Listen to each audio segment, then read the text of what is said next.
Andoni daukagu hemen, Andoni Egia, esan bezala ekonomia sozialaren ekarpenari buruz edo jardungo du. Kaixo, txaldean. Lehenik eta behin, eskerrik asko nago mehatzatikan, eta esan, etzako kriston plazera dela, horlako adituekin maia konpartitzea. Ni aditua baino aritua naiz igual, eta edo aritua hasi berria, ez. Nik ez dakit oso ondo nundik natorren itzaitia, beti baina pasan ez dakit txapela jarri, baina bueno, igual komodona sentitzen izena jarriko, eta izango da mugimendu sozialetako kide bezala edo. Eta ikuspuntuetatik nik pixkat kokapen historiko bat egineko nuke. Eta esaneko nuke, derrota historiko bat edigatozela. Gutxienez, ez dakit, hau historiko jartzea da, baina frantzesi eroltzatik betzat edo, nik ezagutu dituan edo borroka guztiak galdu inditugu. Eta egun, orain, derrota doblia da, bat praktikoa. Krisia edo krisiaren zera ondoriak gupat zitulako. Eta bigarrena, eta mingarriagoa indikan, ideologikoa. Ideologikoki birrindu egin gaituzte. Nor daki zer esaten duen ezkerrak? Nor daki edo ze alternatiba planteatzen dituen ezkerrak? Nik uzet, eta hau oso persona da, baina paradigma aldaketa bat edo behar dela. Lehiakortasuna alde batera utzi eta kooperazioan oinarritu. Hazkundearen ideologia ahaztu eta tokiko beharrak eta desioak asetu. Eta garapena ahaztu eta bizipoza aldarrikatu. Bueno, horrela uste dut, derrota ideologiko hau honi buelta ematen hasteko gatazka soziala birkokatu egin beharko dela, ez? Gatazka birkokatu, gatazka sortu eta gatazka birkokatu, ez? Etxaiaren kontraesanak aztertu eta hauen gainean alternatiba sortu, ez? Nik beste asko daude, baina nik hiru horrela azpimartu neko entuzke, ez? Hiru kontraesan, etxaiaren, kapitalaren, kapitalismoaren hiru kontraesan nagusi, ez? Lehenengo izango litzateke kapitala eta lanaren artean ematen da kontraesana. Kapitala eta lanaren artean ematen da kontraesana izango litzateke ekoizpeneko baliabideen jabetza daukatenen eta baliabideen jabetza ez daukatenen artean ematen den gatazka. Hau da, ez daukatenek sortzen duten aberastasuna, baliabideen jabetza daukatenek berreskuratzu edo espropiatu, lapurtu, ez zuena egiten dutelako. Hau da, gero guzturik esplikatuko dugun bezala, patriarkatuaz aparte, nik uste dut dominazio gizakia dominatzeko daukan erremintarik nagusiena, ez? Eta bendikan, beste dominazio pilo bat ateratzen dira. Bigarren kontrasaran neuztu izango ditzateke kapitala eta ingurugiroaren artean ematen dena. Kapitalismoak definizioz, gutxienez 1/3 hazkundea eduki behar du urtean, krisian ez erortzeko. Baina dana dakigu mundua ez dela urtean 1/3 hazten. Eta oso errez ikustea, baso hau bete dezakegu 1/3 urtero, baina honeaino, gero gainez gaitegu. Eta puntuan gaudela mategu. Eta azkena, kapitala eta bizitzaren artean, ez? Hau, usurik esplikatuko digu, baina, bueno, esan... Katxuleta... Esan... Hemen ez, hemen. Bari, usurik asko zautu esplikatu digu, baina, bueno, gure bizitza, gure bizipoza ez dela beraien mozkinetan eno sartzen, ez? Eta gure bizitzak beraien mozkinetan sartu nahi dituzte, eta horrela ikuste ditugu desjabetzeak, horrela ikusten dugu zentro eta periferien artean dauden desberdintasun eta miseriak, eta bar, ez? Horrela, bueno, nik uste estrategiak izan barko lukela kontraesan hauek aztertu eta nolabaiteko antagonismo politikoa edo sortzeko, hauen gainean nolabaiteko alternatibak edo ekintza praktikoak edo ekintza praktiko eta ekintza jarrera ideologiko eta politiko sendoak edo sortzea, ez? Horrela, nolabait, esango bait, hiru kontraesan hauen aurrean, ekonomia sozial eta eraldatzaileak proposatzen dituen ez dakit alternatibak, oinik igual alternatiba zitziteko goizegi da, baina behintzat bai proposamenak, ez? Ekonomia edo gizarte, jendarte, postkapitalista batetara pasoak emateko.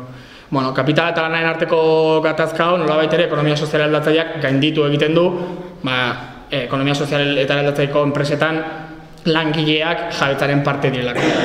Jabetzaren parte izateak esan nahi du, mozkineen edo benefizien parte ere badirela. Eta beraien artean, autokudeak eta autogestioaren bidez zer egingo dan erabakitzen dela, ez? Hemen, lehen esan dugun dikotomia dialektika hori puskatu egiten da, gainditu egiten da. Nolaiteko autogestiorako bidea edo irikiz. Bigarrena, kapitala eta inguru giroarena. Esan, ekonomia soziala aldatzaileak ez duela definizio zeuneko 3ko hazkundea behar. Ekonomia soziala aldatzailearen helburua da, jendartearen ongizatea eta pertsonaren ahalduntzea eta askatasun prozesuan baliabideak ematea. Honek, desazkunderako edo, bintzat, ateak edo irikiko dizkiguke, ez? Eta azkena, kapitala eta bizitza. Esan, berriz ere, ekonomia soziala aldatzaileak, nahiz eta feminismotikan kritika oso jatorrak eta zaizkion, baina bai bintzat, produkzio eta erreprodukzioen artean dagoen dikotomia edo puskatzen saiatzen dela, ez? Nolabait, pertsona aktivitate ekonomikoaren zentroan jarriz, eta pertsonaren alduntzearen bidez, lehen esaten bizipoza edo, nolabait, generoen arteko bereizketa, jatorri aniztasunen arteko bereizketa eta gaindituz, eta nolabaiteko, jendarte ez dakit igualitarioagoa, baina bintza bai ekitatiboa edo sortzeko pausoak eman ez. Horrela, pixkat nik esateot, ekonomia soziala aldatzaileen definizioa izango litzateke, asko daude, nik pixkat zerak idoia jarretuz, esango duke, ekoizpeneako baliabideen jabetza kolektiboan oinarritzen dela, ez? Honek, esaten bezala, gainbalioaren jabetza kolektiboa dakar, eta gainbalio honen kudeaketa kolektiboa autokudeaketa. Honen ondorioa autonomia da. Bakoitzak bere bizitza eta bere jarduera ekonomikoa eta besteekin dauzkan harremanak norberak arautzeko gaitasuna. Jarraian, esan edo, azkar nijo, ez? Demokrazia ekonomikoan edo oinarritzen dela. Pertsona bat, langile bat, bozka bat. Eta azkenik jasangarria dela, ez? Bai ekonomikoki, sozialki eta ambientalki. Eta eraldatzailearen izena hori, taldetxo batek esan genio, ekonomia sozial solidarioak, euskeraz ez tokala horrelako nolaiteko puntxa, ez? Ematen du ekonomia de los pobres, horrelako zerbait dela, ez? Eta bizkat, eraldatzailea edo jarri genion, nolabait adierazteko edo indartzeko jarduera ekonomiko honek egun bizi dugun errealitatea hau eraldatzeko nolabaiteko apostu praktikoa egiten duela, ez? Niri ez da gaizte pasazian gidoian, gero jartzeko mugimendu sozialen edo importantzia azpimarratzeko honetan, eta esan... Hori, lehen esan bezala, krisi honen lehenengo biktima ezkerra izan du da. Ezker instituzionala edo sozialdemokrazia. Ni, posten naiz, horrela esan barret. Eta horrek esan nahi duen, ez dagoela gu gehala, gure ingurua, ez dagoela inorri jo. Ez dago, oin arte pentsatzen genduen bezala, aldarrikatzea, ez dakizte, beste atzeko etorriko ja, ez dakizte gobernartuko deu, eta sakabo, ez dago horrelakoik. Gu geha eta gukin bar deu. Eta gukin bar deu, autolakuntzaren bidez, autonomiaren bidez eta autogestioaren bidez, ez? Nolabait esan ere, lehen esan eten ekonomia sozial eta eraldatzailearen definizio hori, ekonomia sozial eraldatzaileena izan liteke, baina mugimendu sozialena ere bai. Esan nahi, parte hartu duten mugimendu sozial guztiek, demokratikoak zian, jabetza kolektiboa zen, eta egiten genuen jarduna, eraldatzaile ezateaz gain, jasangarri ezateaz, da ez.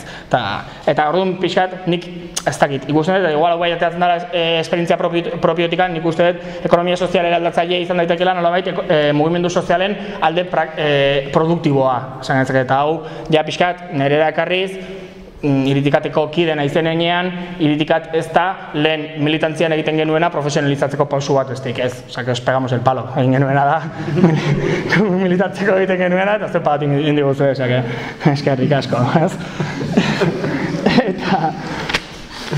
Eta, horrela jarraituz, zeak alde, 10 minutu pare bat? Bale, jode, odo, hostia. Orduan, oin paso, eta pixkat azkeneko zehazan, administrazio publikoetatik eta zer egin daitekeen edo. Esan, mugimendu sozialetatik zer egin daitekeen, zer egin guk iritikaten, esan barregu, ez genukala bulegorik, orain arte, ez genukan gure bilerak egiteko lekurik eta esan genuen, ostia, gaztetxea dugu, gaztetxea hiltzen nahi da, gaztetxean autogestio aldarrikatzen den dugu, guk autogestio ekonomiko egiten dugu, gaztetxeari bueltat eman bartzaio, eta gaztetxean oantxe obretan gaude, kriston bulego egin bar dugu, baina gaina pijua, kontratatu dugu, langabezin zegoen albainil bat, edo nasate hau, igeltxoro bat, Eta hori da bain lanean, eta uste urtarri jardirako edo bulego egiko dela, baina en plan potente. Eta bulego hontan gure zera da, bulegoa guretzako izango da, baina beste dozein esperientzia kooperatiborentzako ere bai, osea, laneako espaziorik bat. Eta hor, gure proposamena da, gure know-howa eta nola egin dugun esplikatzeko espazio bat sortu nahi dugula, eta bihurtu nahi dugu gaztetxea autogestio ekonomikorako baliabide bat izan dadila, ez? Eta horrela, pixkat guk esaten duguna da, azpimarratzen duguna da, guk espazio erabiliko dugu, baina etortzen diren guztiak espazio libre daukate beraiek lan egin dezaten, eta gainera gure esperientzia guztia eta gu dauzkagun baliabideak eta gure akonpainamentu egiko dute beraien prozesu produktiboa edo enpresa kooperatibo eta autogestionarioa sortzeko, ez? Hau uste, izan daiteke klabe bat, adibidez, hemen daukazuen katxarro horretan, kristoan hortan, Nabaroan, ez? Zerrek niteke baina arte zinuen esan, baina esatitzen nik uste, hori inberko litzatekela. Eta azkenik, administrazio publikoetatik edo zer egin daitekeen, ez? Bueno, bizpailu gauza, lehenengoa, partenario publiko-pribatuari buelta bat eman, ze badakigu zer dan, partenario publiko-pribatua edo kolaborazio publiko-pribatua da baliabide publikoak, enpresa pribatuentzako eta beraiek mozkinak atera ditzaten. Honi nik uste buelta eman bartzaiola eta partenario publiko-pribatutik ikan, partenario publiko-kooperatibo komunitarioa pasa bar dela. Publikoa, jabetza publikoa dalako eta eskubide sozialen unibertsalizazioa eta bermea eskaini behar duelako, ez? Kooperatiboa kudeaketa herriko eta bertan espezialistak diren baliabideen eta gaitasunaren bidez kudeatu beharko litzatekelako beti ere mozkinik gabeko kooperatiben bidez eta nolabait ere hau beti rotatiboa izan dadila beste batzuen eskubidea edo kudeaketa hau bermatu izateko. Eta komunitarioa nik uste dut ekonomiaren planifikazio estrategiko guztian atzean komunitateak egon behar duelako eta bere behar eta desioen arabera egin behar delako aurreako planifikazio ekonomiko guztia. Eta azkanik esan, historia orain dela, historia guk idazten dugula eta alkarrekin edo zer dugula posible.